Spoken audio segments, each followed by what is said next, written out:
Tell me if this sounds familiar. You go on YouTube and you see a video like this one, where you can learn a couple harmonica riffs. That sounds cool. You watch the video and you find a riff that you like and you decide to learn it. So you work on it for a while and maybe you get it up to full speed and you're having fun, you're in the moment, and then after all that work, you never play it again. So I don't know if this happens to you, but when I talk to people about learning riffs, this is usually their experience, and it was mine too, until I really figured out what I needed to do in practice to start remembering them in a better way.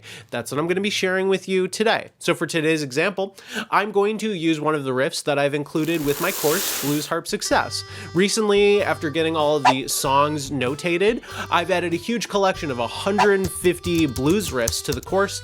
It's a really solid resource at this point, no matter your level. And if you're interested, the link is in the description. And it's also been reduced to $197, so you can check that out if you want. I'm going to choose one of the riffs that uses the no bend blues scale, which is a blues scale for beginners that doesn't involve bends, right? Let's take a listen to today's riff.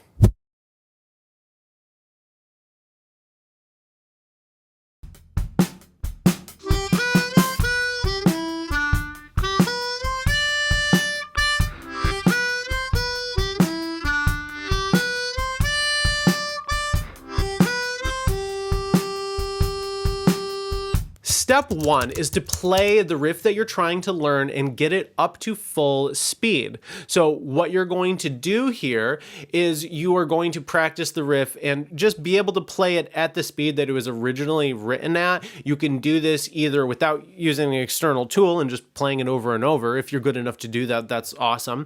For me, I like to use the recording of the riff and slow it down using some technology and play it over that recording at a slower speed. I find that sometimes you just really can't hear the subtleties of certain riffs until you slow them down in a program like Anytune or Music Speed Changer.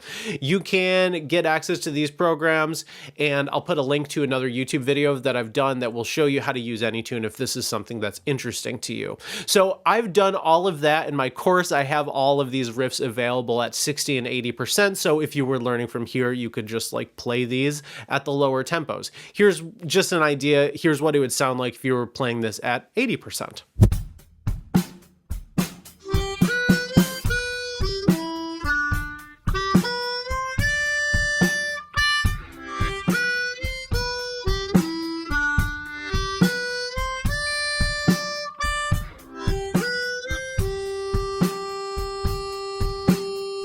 So at this stage, you're just going to practice until you can get up to that 100% point and play it mostly accurately, and that gets us to step 2. For step 2, you are going to play this riff while improvising over a backing track. So you're going to put on a backing track of something that's pretty similar. This was a blues shuffle riff, so I'm going to put on a blues shuffle backing track. So once I do that, I'm going to play my riff, and then after my riff is over, I'm going to spend a couple bars doing a little bit more improvising using the scale that we are choosing to play with, like the no bend blues scale in this case. So I'm going to do a little bit of improvising, and then I'm going to come back to my riff, and I'm just going to play like that for a couple minutes. So that's the experience. Here's what it would sound like.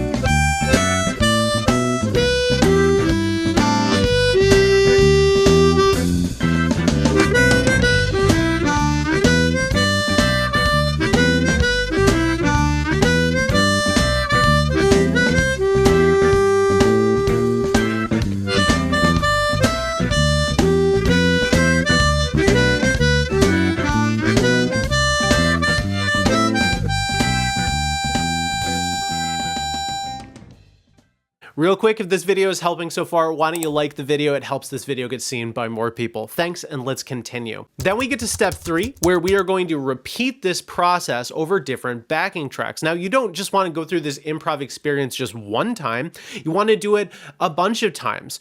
That repetition is going to help it really stick with you. And if you start playing this riff over a very different style, like if we start playing a blues shuffle riff over a slow blues track, you're going to have to change the rhythm and the timing and the groove of things to make it fit over the new track. If you do this experience, it's really going to help you internalize the sound and the feeling of the riff that you're playing, because you will have learned it to a degree where you can actually manipulate it to fit other things. And this is going to help you use it in the long term in a more flexible way. Here's a demo. I'm going to be playing that blues shuffle riff from earlier, but this time over a slow blues backing track.